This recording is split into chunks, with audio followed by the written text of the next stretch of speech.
اللہ کے سوا کسی اور کی اطاعت جس سے اللہ کی معصیت لازم آتی ہو، شرک۔ لا طاعت لمخلوق فی معصیت الخالق، مخلوق میں سے کسی کی اطاعت نہیں ہوگی کہ اس معاملے میں جس میں خالق کی معصیت لازم آ رہی۔ ہاں، خالق کے احکام کے اندر اندر والدین کا حکم بھی مانو، اطاعت کرو، اساتذہ کا حکم مانو، کسی اور کو اپنا لیڈر مانا ہے اس کا حکم مانو، لیکن ناٹ بیونڈ وہ جو سرکل ہے کتاب و سنت کا، اس سے باہر نہیں۔ لا طاعت لمخلوق فی معصیت الخالق، یہ آپ الجبرے کے فارمولے کے طور پر اپنے سامنے رکھیے۔ اب اسے اپلائی کیجئے، جیسے فارمولوں کے ذریعے سے پھر بڑے بڑے وہ سم جو ہے وہ حل کیے جاتے تھے سوالات۔ صبح کا وقت ہے، آنکھ بھی کھلی ہے، کوئی اذان کی آواز بھی کان میں آئی ہے، آپ کا نفس کہتا ہے ابھی سو جی۔ آپ نے اپنی چادر یا کمبل کو درست کیا اور کروٹ لی اور سو گئے۔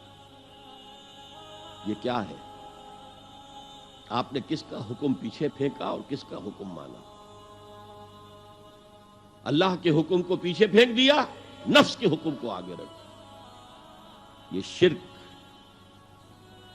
اس شرک کو جاننے والے بہت کم ہیں۔ مولانا روم نے خوب کہا تھا، نفس ما ہم کم ترس فرعون نیست لیکن ایراعون نیست۔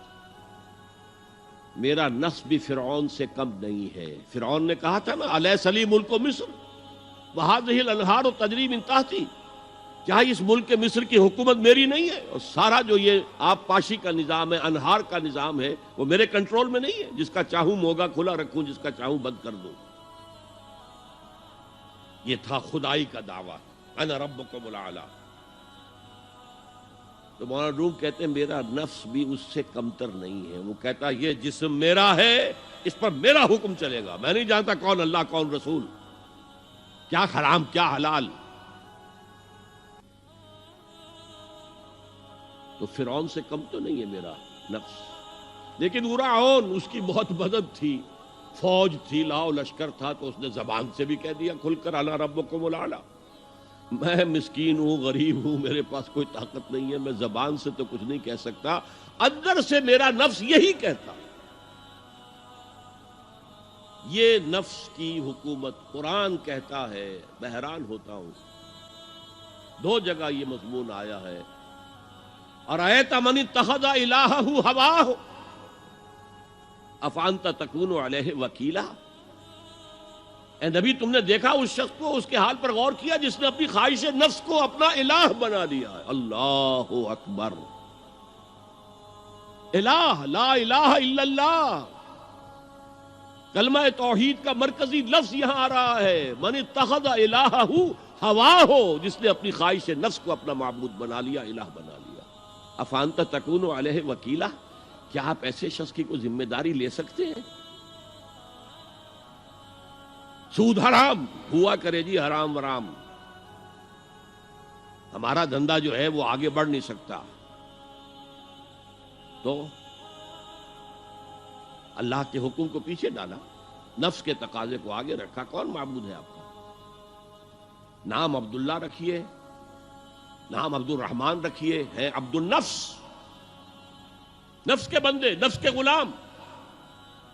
یہ میں نے یوں سمجھئے کہ جیسے میں نے ہجرت اور جہاد کی ڈیفینیشنز کی تھی۔ ہجرت کا بیس کیا ہے؟ پوچھا گیا ایو الہجرت افضل یا رسول اللہ، اے اللہ کے رسول بتائیے سب سے اعلیٰ ہجرت کون سی ہے، افضل؟ فرمایا ان تہجر ما کرہ ربک، ہر اس چیز کو چھوڑ دو جو تمہارے رب کو پسند نہیں۔ آج رات ہی سے آپ ہجرت شروع کر سکتے ہیں۔ جائزہ لیجئے کیا کیا چیزیں میری زندگی میں خلاف شریعت ہے، تو اللہ کو ناپسند ہے، فیصلہ کیجئے کہ آج کے بعد نہیں ہوگی، ہجرت شروع ہو گئی، افضل الہجرہ، سب سے افضل ہجرت شروع ہو گئی۔ لیکن ٹاپ پر لے جائیے تو یہ ہجرت جب اللہ کے دین کو قائم کرنے کی جدوجہد اس مرحلے پر آ جائے کہ اب باطل کے ساتھ ٹکراؤ ہے، اور اب چاہیے کہ ساری قوت ایک مرکز پر جمع ہو جائے. ہجرت فرض کر دی گئی. وہ ہجرت گھر بار چھوڑ کر، اہل و عیال کو چھوڑ کر، اور مکے کے بھیڑیوں کے رحم و کرم پر چھوڑ کر اپنے گھر والوں کو جو لوگ ہجرت کر کے آئے. حکم تھا. ہجرت مدینہ فرض تھی، ہجرت حبشہ فرض نہیں تھی. صرف اجازت تھی کہ جن سے سختیاں نہیں جھیلی جا رہی مزید وہ چلے جائیں. تو ہجرت کا یہ ابتدائی نقطہ، انتہا یہ. جہاد، المجاہد من جاہد نفسہ، جہاد تو یہاں سے شروع ہو گیا، اپنے نفس کے خلاف جہاد کرنا. صبح نفس نے کہا ابھی سو جاؤ، آپ نے نفس کی بات کو رد کیا، اپنا کمبل اٹھا کے پھینکا، اٹھے، وضو کیا، نماز کے لیے آپ مسجد چل دیے. آپ نے جہاد کیا نفس کے خلاف. یہ افضل الجہاد ہے. اور سب سے چوٹی اوپر یہ ہے کہ جب وہ حق و باطل کی جنگ ہو تو جان ہتھیلی پر رکھ کر میدان میں حاضر ہو جاؤ.